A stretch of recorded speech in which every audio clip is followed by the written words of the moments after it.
Les fleurs ouvertes aujourd'hui le 20 mars dans mon jardin. On fait le tour rapidement pour voir qu'est-ce qu'il y a à voir à cette époque. On commence déjà avec le Lonicera fragrantissima. Le Lonicera fragrans offre des fleurs blanches sur un feuillage semi-persistant. Cette année, il n'a pas fait froid, donc on constate que le feuillage est tout de même resté quasiment intégralement sur l'arbuste. On peut même dire que les feuilles ne sont pas tombées du tout. Bon, on n'a pratiquement pas eu de gel. On a eu -2, -4 et éventuellement -5 une nuit, et c'est à peu près tout. Donc la plante a gardé ses feuilles. Ça reste un arbuste assez souple. Ce n'est pas un Lonicera grimpant, ça reste un Lonicera arbustif, et celui-ci mesure environ 3 mètres de hauteur. En bas, comme il est taillé, on n'a pas trop de fleurs, mais en haut, il est quand même bien garni. Il est un peu plus déplumé, les feuilles ont tendance à tomber un petit peu plus sur la partie haute. Ensuite, bien sûr, on a les roses de Noël qui sont fleuries actuellement. Donc roses de Noël qui ne fleurissent pas à Noël, mais qui fleurissent en début d'année. Et fin mars, c'est vraiment l'apogée des roses de Noël. On a un petit peu tous les stades. On a des fleurs qui sont très épanouies, qui commencent à verdir un petit peu, qui sont en fin de floraison. D'ailleurs, on voit les graines qui commencent à se former un petit peu.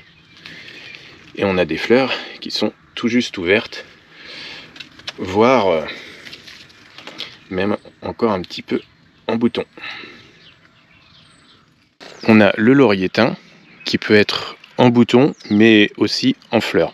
Certaines fleurs sont ouvertes, certaines fleurs sont encore un petit peu en bouton. On a un petit peu tous les stades. Bon, sur mon laurier thym qui est encore un petit peu jeune, je n'ai qu'un bouquet à fleurs. Il n'est pas encore vraiment bien épanoui. Par contre, l'autre variété, Cinnamomifolium, est lui encore vraiment en bouton, pas du tout en fleurs. On peut observer quelques fleurs sur les Mahonia, donc des fleurs jaunes. Mahonia arbuste persistant, fleurs jaunes, jaune vif, arbuste légèrement piquant. Même si elles ne sont pas très décoratives, je vais en parler et je vais quand même les montrer, mais les fleurs du Psychopsis, un arbre semi-persistant à persistant, les fleurs sont ouvertes actuellement fin mars, fleurs un petit peu particulières puisque à pétales, et d'un autre côté, au niveau couleur, c'est un peu indescriptible. C'est à la fois jaune, vert, orange, rouge, difficile de dire la couleur. Ça fait une sorte de dégradé. L'enveloppe en bouton, c'est un petit peu marron chocolat. Les tépales sont un petit peu verdâtres. Bon, ça tape pas à l'œil, c'est très discret, mais à regarder de près, c'est assez curieux. Bien sûr, à cette époque, on a les érables du Japon qui commencent à sortir et qui donnent aussi beaucoup de couleurs.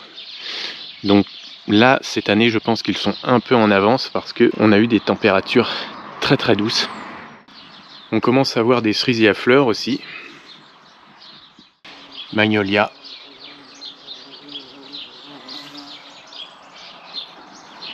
Une autre rose de Noël. Les Skimia aussi sont en fleurs fin mars. Petit arbuste persistant d'environ 1 à 2 mètres adulte, celui-ci est très compact.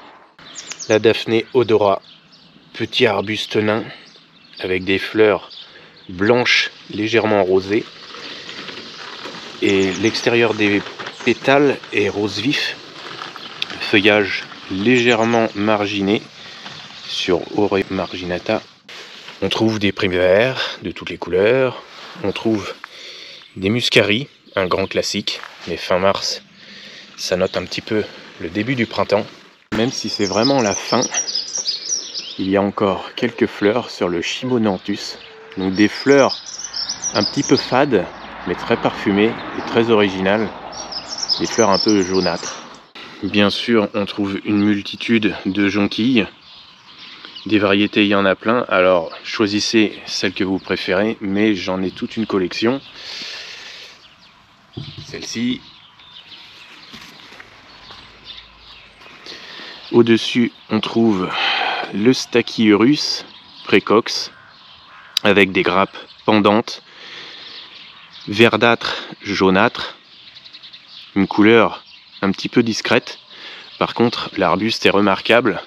On a l'impression qu'il a été décoré un petit peu pour Noël.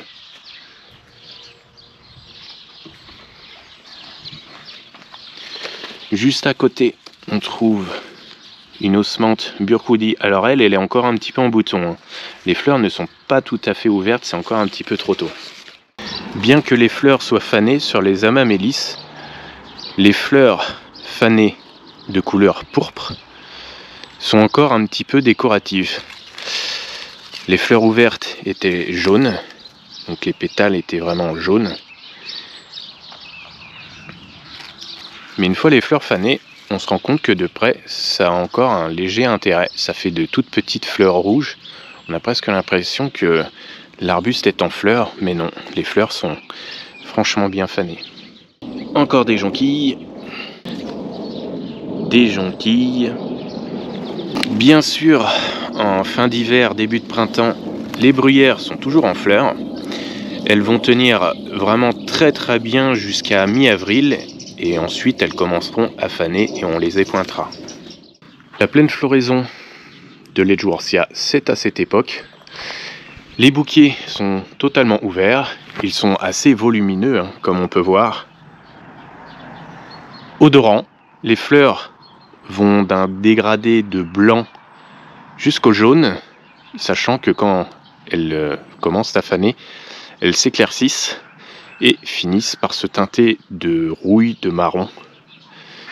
La floraison dure très longtemps sur l'Edgeworthia, en plus d'être très agréablement parfumée. L'Edgeworthia reste un petit arbre caduc, mais un arbre caduc à la croissance d'un rhododendron. Donc il se développe assez lentement, mais c'est un petit arbre. Petit arbre qui drageonne énormément, comme on peut le voir. Les fleurs du Sophora microphylla Sun King qui commencent à pointer le bout de leur nez, mais qui ne sont pas encore tout à fait ouvertes. Pachysandra terminalis, totalement en fleurs fin mars. C'est une plante qui n'est pas d'un grand intérêt, mais en bordure, je trouve que je l'ai pas trop mal placée. C'est une petite vivace qui ne dépasse pas 30 cm de hauteur. Elle est assez discrète, mais lorsque les fleurs sont ouvertes, elle apporte quand même un petit peu de gaieté. Feuillage persistant, fleurs blanches, pas énormes comme on peut le voir. Le Forsythia, bien sûr, un grand classique, fleuri fin mars. Celui-ci, c'est la variété Marée d'Or. Marée d'Or, c'est un Forsythia couvre-sol qui ne dépasse pas vraiment 1 mètre de hauteur. Il a tendance à pousser principalement sur les côtés. Il est très attalé, mais il ne montera pas vraiment. On trouve quelques Berberis persistants, avec des fleurs oranges, petites, les Berberis étant des arbustes épineux. On les trouve principalement dans les tons jaunes. Il existe quelques variétés oranges, comme celle-ci. Certaines variétés sont très précoces, d'autres sont un petit peu plus flemmards pour se réveiller.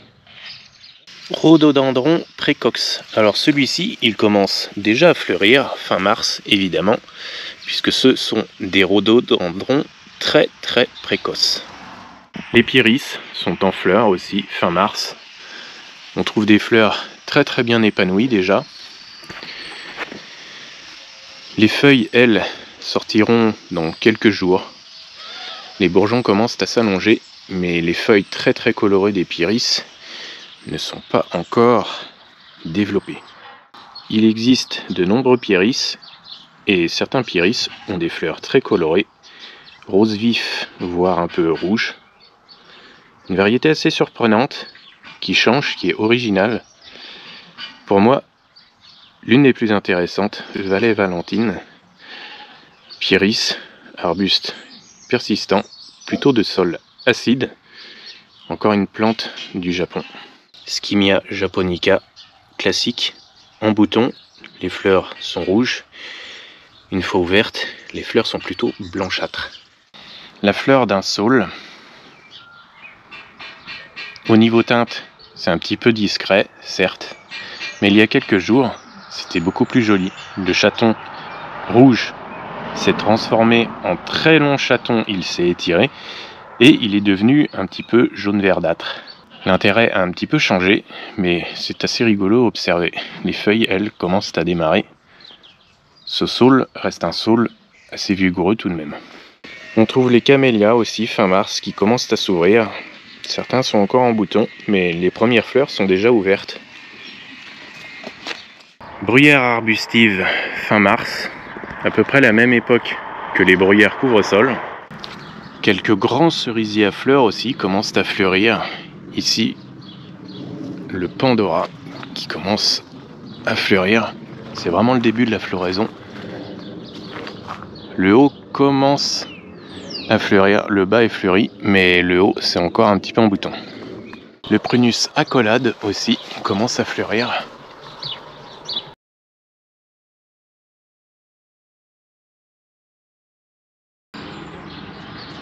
Le Lonicera grandis qui fleurit blanc rosé, arbuste très peu répandu et surtout très peu connu. Il fleurit très tôt, il offre un feuillage très précoce qui démarre aussi très tôt en saison. Le feuillage aussi est assez joli puisque il démarre très tôt et il est légèrement bordé de bordeaux. Le revers des feuilles est aussi relativement coloré.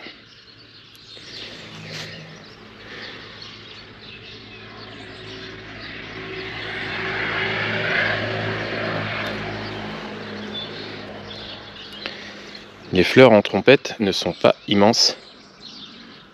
Elles mesurent environ 3 cm de longueur et 15 mm de largeur. Très joli arbuste, franchement pas assez connu à mes yeux. Les consoudes commencent à fleurir aussi fin mars. Elles se réveillent un peu plus tôt éventuellement le long d'un mur. Petite plante vivace, bleue, assez envahissante. On en trouve de différentes couleurs, hein. C'est pas les seules couleurs. On trouve du blanc, du bleu, du rose. Et ici, la clématite Armandie Apple Blossom. Celle-ci démarre très tôt. C'est une clématite persistante. Mais les fleurs ne sont encore qu'en bouton.